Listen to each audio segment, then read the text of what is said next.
सहिष्णुता। कई कई सालों से ये शब्द हम सुनते आ रहे हैं। 100 में से 90 लोग इसका अर्थ नहीं जानते।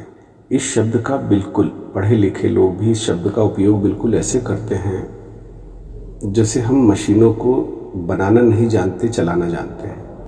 ऐसे ही ये शब्द कहाँ उपयोग करना है ये लोगों ने सीख लिया, पर इसका अर्थ वास्तव में बहुत कम लोग जानते हैं। और यह किसी पेड़ की जड़ों में मट्ठा डालने की तरह है।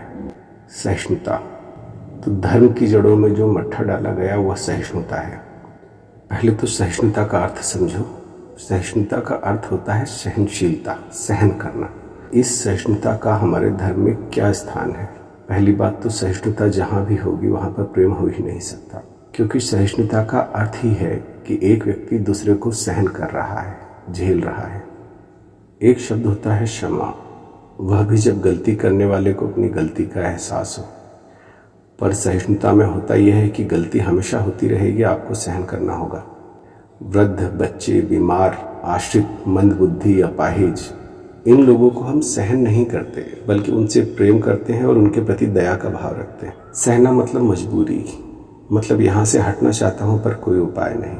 हम सदा से मानते हैं कि अति सर्वत्र वर्जित है। जिस दिन सहने की अति हो जाती है उस दिन सहिष्णुता धरी की धरी रह जाती है। कोई संप्रदाय धर्मांध होकर आपसे आपका घर, आपका देश छीनना चाहता हो, या एक व्यक्ति आपके साथ एक लंबे सफ़र पर है, उसके हाथ में एक डायरी रखी है जिसमें वह हर समय कुछ न कुछ लिख रहा है। एक दिन वह डायरी आपके हाथ लग जाए और उसमें आपकी हत्या करने की सैकड़ों वजह और सैकड़ों तरीके हों, तब क्या करेंगे आप? क्या आप उसके साथ मिलकर रह सकते हैं? क्या ये जानने के बाद भी आप उसे सहन करेंगे? विराथू ने कहा था कि आप कितने भी सहिष्णु हो पर आप पागल कुत्ते के साथ बगल में नहीं सो सकते। वो कोई योद्धा नहीं बल्कि संत थे, और उन्होंने यह बात किसी किताब से नहीं बल्कि अपने अनुभव से जानी थी। जिन बातों को हम अनुभव से नहीं जान पाते उनके लिए हम धर्म का सहारा लेते हैं। अब देखते हैं राम जी के चरित्र को, क्योंकि हर गृहस्थ के आराध्य हैं और योद्धाओं के प्रेरणा स्रोत। भगवद गीता में श्री कृष्ण कहते हैं, शस्त्रधारियों में राम हूँ मैं। ऐसे राम सहिष्णुता के बारे में क्या कहते हैं, आपको ये जरूर जानना चाहिए। अगर आपके घर की स्त्री को कोई छू भर ले तो आप क्या करेंगे? क्या सहन करेंगे?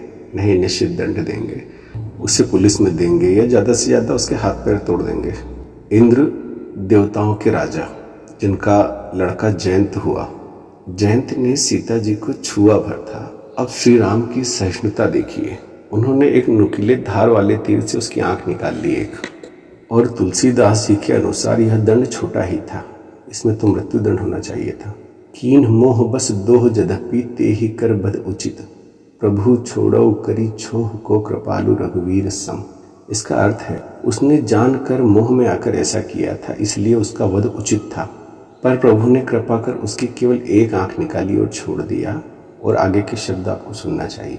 तुलसीदास जी कहते हैं, छोह को कृपालु रघुवीर सम, मतलब राम जी जैसा कृपालु दयावान कौन होगा। चलो ये तो फिर भी ठीक है, जयंत ने गलती की। अब बात करो समुद्र की। 3 दिन विनय की। विनय वही करेगा जो जानता है कि वह सही है। विनय न मानत जलधि चढ़ गए 3 दिन बीत, बोले राम सकोब तब भय बिन होए न प्रीत। अब भगवान की सहनशीलता देखिए। समुद्र शांति से अपने धर्म का पालन कर रहा था। 3 दिन मनाने पर, विधि विधान से पूजा करने पर नहीं माना। 3 दिन मनाने पर, विधि विधान से पूजा करने पर वह नहीं माना। तब राम उस पर क्रोधित हुए, बोले बिना भय की प्रीत नहीं होती, अभी तुझे सुखाता हूँ। जाओ लक्ष्मण, मेरा धनुष बाण ले आओ। अब आगे श्री लक्ष्मण जी की भी सहिष्णुता आपको देख लेनी चाहिए। अस कही रघुपति चाप चढ़ावा, यह मत लक्ष्मण के मन भावा। राम ने जैसे ही धनुष चढ़ाया वैसे ही लक्ष्मण प्रसन्न हो गए, जैसे यही कह रहे हों कि भैया मैं तो शुरू से ही पूजने मनाने के पक्ष में नहीं था। जो शत्रु बन सामने आए उसे तो मारो ही, पर जो धर्म के मार्ग में सहायक न हो वह भी शत्रु के समान ही है। पर हम लोग सहिष्णुता, सहनशीलता का राग निरंतर आलाप रहे हैं। अब जानिए इस सहिष्णुता के पीछे के भाव को। सहिष्णुता के पीछे छिपी है नपुंसकता, कायरता। इस कथा से आप समझ पाएंगे। एक राजा था जिसके राजमहल में एक व्यक्ति आया जो बहुत ही सुंदर और जादुई वस्त्र सिलता था। राजा ने उससे अपने लिए एक शाही वस्त्र सिलने की इच्छा बताई। वह बोला, जी महाराज, पर इसमें धन और समय बहुत लगेगा, और क्योंकि यह वस्त्र जादुई है इसलिए इसकी विशेषता भी आपको पहले ही जान लेना आवश्यक है। आगे वह व्यक्ति बोला कि यह जादुई वस्त्र किसी भी मूर्ख को दिखाई नहीं देगा। इस पर राजा बहुत प्रसन्न हुआ, सोचने लगा, अच्छा है, इससे मुझे मूर्खों की पहचान भी हो जाएगी। और जिस समय राजा के सामने वो वस्त्र लाया गया तो राजा को ही वस्त्र नहीं दिखाई दिया, पर राजा को तुरंत विचार आया कि अगर मुझे ही वस्त्र नहीं दिखाई दिया तो जनता मुझे मूर्ख समझेगी। राजा बोला, वाह, अति सुंदर। यह उसने अपने मंत्री व अन्य लोगों से भी पूछा। सभी को अपनी नौकरी की चिंता थी और राजा का डर कि अगर वस्त्र नहीं दिखा तो मुझे मूर्ख समझा जाएगा। राजा ने घोषणा की कि वह कल ही यह वस्त्र पहनकर राज्य भ्रमण पर निकलेगा।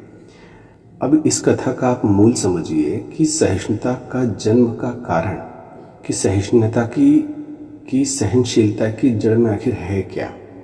किसी भी शारीरिक प्रताड़ना को सहना तो पाप है ही, अगर आपके ऊपर कोई अपने विचारों को भी लादता है तो वह भी उसी स्तर का पाप होता है।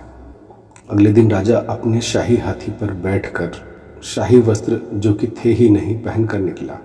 सभी नगरवासियों को अपनी जान प्यारी थी, इस डर से सभी उस राजा की तारीफ किए जा रहे थे।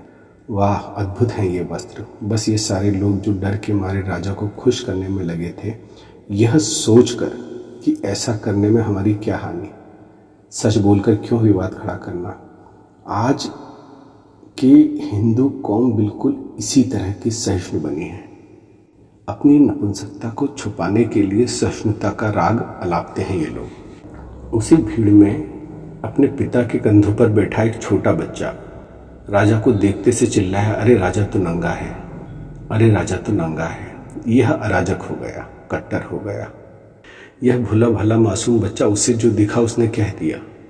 उस बच्चे की तरह हिंदू आज अराजक, कट्टरवादी, धर्मांध हो गए।